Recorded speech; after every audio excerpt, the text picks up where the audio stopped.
Welcome to the English news of Bình Phước Television. I'm Quỳnh Như, now following are the headlines for today. Proposal sent to government on capital policy for expressway project. Succulent plants growing in appeal. Prime Minister hosts U.S. State Governor. 4 regional coordinating councils established. Prime Minister Phạm Minh Chính chaired the 5th meeting on the Steering Committee for National Gauge Transport Projects on July 13, which was attended online by Vice Chairman of the Bình Phước Provincial People's Committee, Hình. Addressing the meeting, Vice Chairman of the Provincial People's Committee, Huỳnh suggested that the government, the Prime Minister, and the Steering Committee soon introduce a policy on capital structure for the province to carry out the North-South Expressway project between Truyền in Bình Phước and Giải in neighboring Đắk Nông province. This section of the North-South Expressway project has received investment under the Public-Private Partnership or PPP model. The investor has completed a pre-feasibility study on the project, and the People's Committee of Bình Phước Province has drafted an appraisal report with a written opinion from the People's Committee of Đắk Nông Province. The Provincial People's Committee has requested that the government and the Ministry of Planning and Investment organize an appraisal of the pre-feasibility study. Member of the Party Central Committee and Secretary of the Bình Phước Provincial Party Committee, Nguyễn has suggested that youth unions at all levels in the province continue to associate their activities with actual local circumstances. Working with the Youth Union of Bình Phước to evaluate the results since the beginning of its term to establish directions and tasks in the future. Mr. Cương also suggested that youth unions at all levels be proactive in planning and building stronger grassroots. He also expressed his appreciation of the achievements of youth unions at all levels and proposed that they continue promoting the strengths of the youth union movement.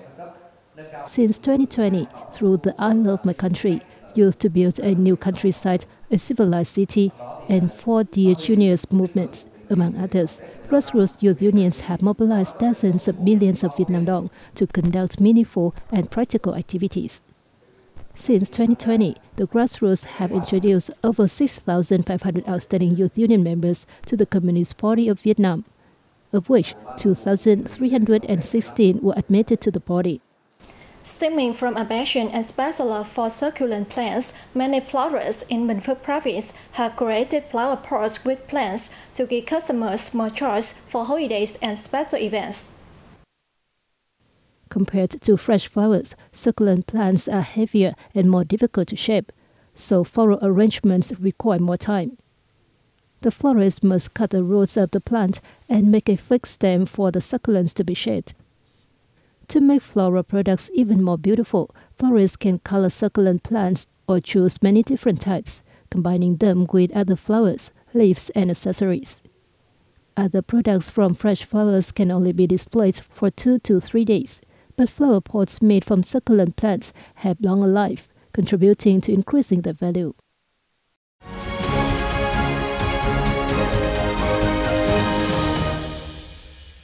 Prime Minister Phạm Minh Chính on July 13 welcomed Governor of the U.S. state of Nebraska Jim Pillen, who based working visits in Vietnam.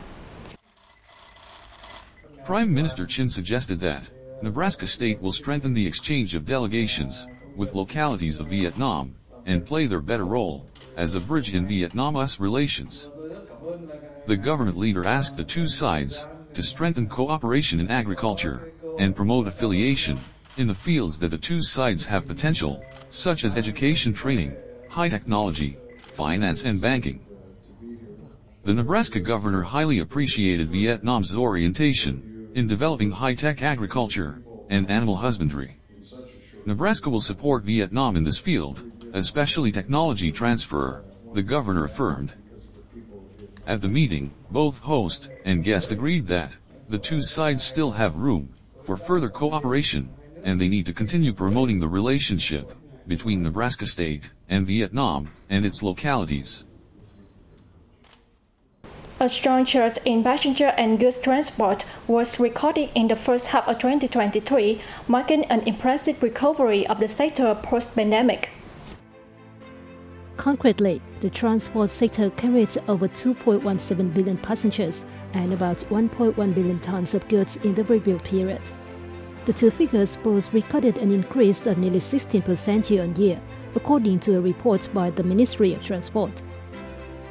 Among the means of transport, the railway sector enjoyed the most impressive growth of nearly 140% compared to the same period last year. The aviation sector has basically met the demand. Some international routes have gradually recovered to the pre-pandemic level. The Ministry of Transport has also implemented various solutions to reduce flight delays and cancellations, and better the quality of air transportation services. In January-June period, the Ministry of Transport continued to adjust and supplement the detailed list of fixed interprovincial passengers transport routes nationwide, with a focus on the direction towards 2030. Efforts were made to actively promote bilateral and multilateral negotiations on annual international road transport activities between Vietnam and other countries, as well as international organizations. The sector has also concentrated on completing a project to improve container transportation capacity on the Bắc Ninh-Hải Phòng inland waterway route, with the target of developing this form of transport towards increasing the market share. Prime Minister Phạm Minh Chính has signed decisions on the establishment of the coordinating councils for the Northern and Coastal Central region, the Southeastern region, the Red River Delta region, and the Central Highlands region. They are intersectoral bodies helping the Prime Minister with considering, directing, coordinating and handling important and intersectoral issues on the connectivity and sustainable development of the four regions. The councils are tasked with researching and advising the Prime Minister about orientations, solutions, mechanisms and policies for implementing the targets and tasks set in the Politburo's resolutions on socio-economic development and defense security safeguarding for the four regions. The councils coordinates the building, amendment and implementation of the National Master Plan, the four regional plans and the plans for the localities in the regions for 2021-2030, with a vision to 2050. Besides, the councils consider setting up regional infrastructure development funds, helping localities in the regions deal with inter-locality issues, and work with other regions in socio-economic development issues concerning different regions. According to the decisions, the Prime Minister acts as the chairperson of the coordinating councils for the Southeastern and Red River Delta regions, while the two others are under the chair of the Deputy Prime Ministers. The Princess Annual Opera project, which began in 2020 to mark the 50th anniversary of the Vietnam-Japan diplomatic relations, is scheduled to hit the stage at the Showa Women's University in Tokyo on November 4. The Princess Annual Opera is a perfect combination of Vietnamese and Japanese musical culture, said Vietnamese ambassador to Japan Phạm Quang Hiệu.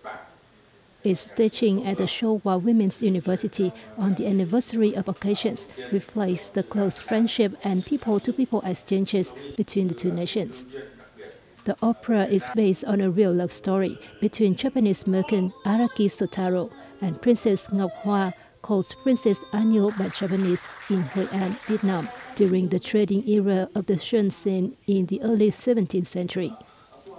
Vietnamese singers Đào Tú Loan and Bùi Thị Trang, female soprano, play the princess, while two Japanese male tenors, Kobori Yusuke and Yamamito Kohei, take the role of her lover. Tourists visiting Huế in recent days were sure to have been delighted by the sight of people wearing áo dài of different colors along roads in offices and trade fairs. This is part of an áo dài community week in the former imperial capital from July 6 to 12. As Vietnam's former imperial capital, Huế is proud of a history of áo dài and is striving to turn the national dress into a unique local tourism and culture product. An outside show is one of the highlights of the Community Week, attracting a large number of visitors, including many foreigners excited to wear the traditional dress. The Outside Community Week featured a wide range of activities, including an outside exhibition, an outside contest, and outside dance performances. A project developing Hue into the capital of outside was approved by the Thừa Provincial People's Committee at the end of March, with a total funding of over $21 million. That was 10 minutes of BPTV News. To watch this news again, you can download BPTV Go or visit our website and YouTube channel. Thanks for staying with us and see you next time.